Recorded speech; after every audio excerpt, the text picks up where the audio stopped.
Shalom amigos, les habla Sergio Bacari del canal Un Bacari Suelto en Israel. Otra vez con la Torá, como ya es costumbre nuestros sábados, reviviendo la parashá de la Shavua, el trozo que se leerá en estos momentos en las sinagogas de Israel y del mundo. Llegamos al cuarto trozo, un trozo que se llama Vayirá y abarca algunos capítulos de Génesis. Como ven aquí atrás mío, estoy en tierras de Gerar. Las tierras de Gerar eran tierras que según Génesis, según Bereshit y lo que estamos leyendo en este trozo, reinaba un rey que se llamaba Abimelech. Pero si seguimos leyendo la Torá, nos damos cuenta de que este rey reinó más de 800 años y eso no es lógico. Lo que es lógico es que Abimelech no es el nombre propio de una persona, sino que es un título. Abi significa mi padre y Melech significa rey. O sea que es toda una dinastía de reyes que iban heredando su mismo nombre.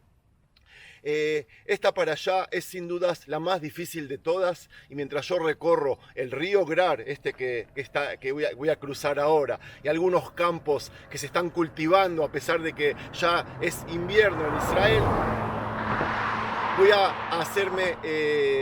voy a hacer relación a las 5 principales cosas que pasan en este trozo, que están relacionadas con la visita de los ángeles a la tienda de Abraham, están relacionadas a Sodoma y Gomorra y las hijas de Lot y su padre, el episodio que hubo, están relacionadas con la venida de Abraham a estas tierras, a las tierras de Gerar, están relacionadas con la expulsión de Agar, la sirvienta que le dio el primer hijo Ismael, y por supuesto con Akedat Yitzhak, lo que ustedes conocen como sacrificio de Yitzhak, pero en realidad se tendría que decir la atada de Yitzhak. Akedah en hebreo significa atada. Esto es todo, voy a empezar a caminar, vamos a ver qué paisajes lindos encuentro mientras transmito las cosas que yo aprendí sobre este trozo. Kadima.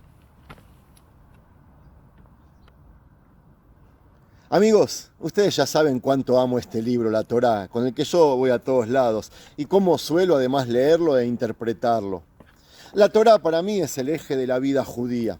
Sin embargo, yo considero que su trascendencia e importancia no se perpetúa ponderando cada palabra, sino a través de nuestra capacidad de espiritualmente conectarnos con el texto. A veces como fuente de inspiración y otras como base de interrogantes que afectan a nuestra humanidad y a nuestra condición de ser. Yo creo que no se puede conectar, amar o incluso mínimamente respetar cuando renunciamos a nuestra capacidad de discernir o criticarla. La más difícil de esas 5 historias que les dije al principio es sin dudas el sacrificio de Yitzhak. Asesinar a tu hijo. Los comentaristas clásicos explican el accionar de Abraham como una estrategia total a Dios y como un acto de valentía. Yo pertenezco a aquellos que les cuesta muchísimo leer la historia de la Akedah. Akedah en hebreo es la atada de Yitzhak como un acto positivo. Yo no creo que Dios nos haga esta clase de pruebas y, como dije, sostengo que podemos ser críticos de aquello que leemos.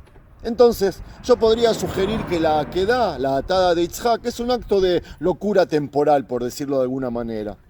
Sin embargo, esta sería una forma de desentenderme de lo que está escrito allí y del conflicto que me ocasiona.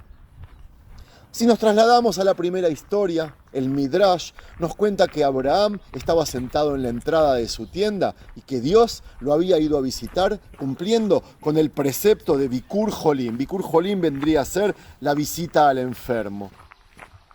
Abraham enfermo, ustedes se preguntarán. Bueno, no es que estaba enfermo, lo que pasó es que hacía 3 días él mismo se había hecho la circuncisión y después de 3 días es el día que más duele esa especie de intervención quirúrgica, por decirlo de alguna manera, y por eso él estaba en su tienda y sufriendo a más no poder.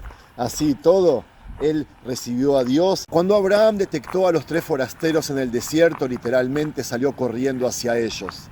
Pero un momento, ¿no estaba sentado con Dios? Y hete aquí la primer gran enseñanza de esta parashá.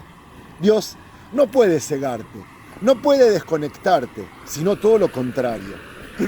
Abraham recibió, atendió y alimentó a los forasteros, que después nos enteramos que eran ángeles que le habían llegado para anunciarle a Abraham y a Sara que no lograban concebir, que ellos iban a tener un hijo un año más tarde. Es destacable y sumamente interesante que la continuidad del pueblo hebreo es anunciada en un momento así. Trascendemos cuando logramos conectarnos con el otro y cuando estamos dispuestos a dejar por un ratito de lado a Dios, como una idea estática para así poder encontrarnos con la divinidad, entre comillas, que requiere que nos podamos mover. Parece una paradoja, pero es en realidad asumir que lo divino no es un ente, sino una condición que se revela en muchas situaciones de nuestras vidas. Y quizás en nuestro apego a las estructuras, como la entrada de nuestra tienda, pasa desapercibido. La segunda escena entre Dios y Abraham es cuando le anuncia la destrucción de Sodoma y Gomorra y Abraham, lisa y llanamente, se enfrenta a Dios e intenta negociar el futuro de estas dos ciudades y las de sus habitantes. Quizás lo hizo por su sobrino Lot, pero la cuestión es que se puso a negociar con Dios, dejando por sentado que la interacción con el divino es un diálogo y no un monólogo, que la discrepancia es una posibilidad. Otra interesante mención a la presencia divina es cuando, más tarde en la historia, llegan a esta tierra de Abimelech. Abraham le dijo a Sagá: di que eres mi hermana.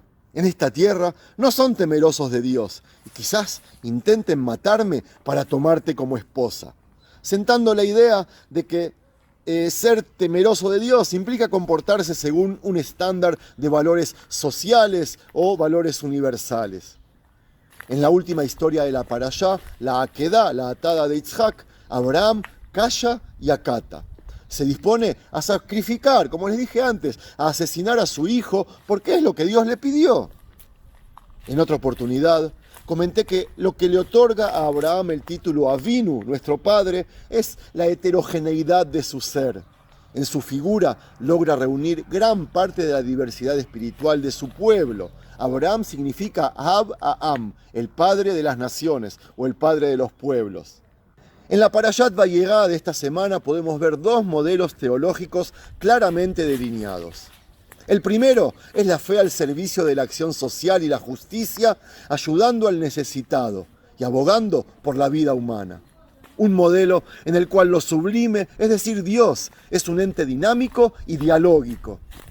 La fe, allí, es lo que Abraham considera como respeto a la vida. Me estoy basando en la historia con Abimelech, por supuesto.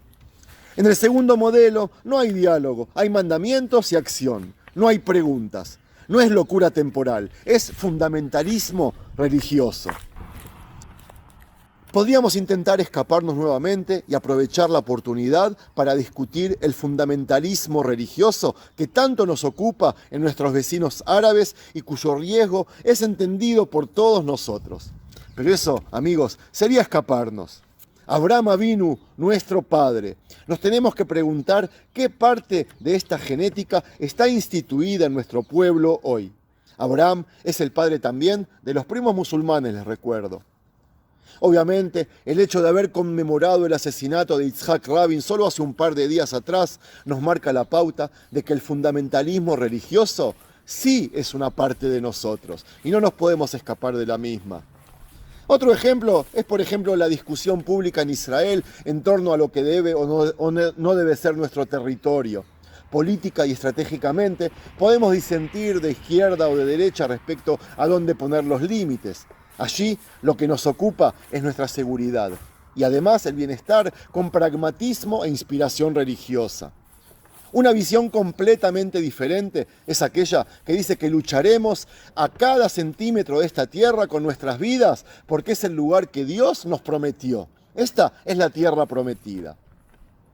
Que en otras palabras sería decir, en el nombre de Dios y de la forma en la que nosotros leemos la Torá, estamos dispuestos a sacrificar a nuestros hijos y a los tuyos.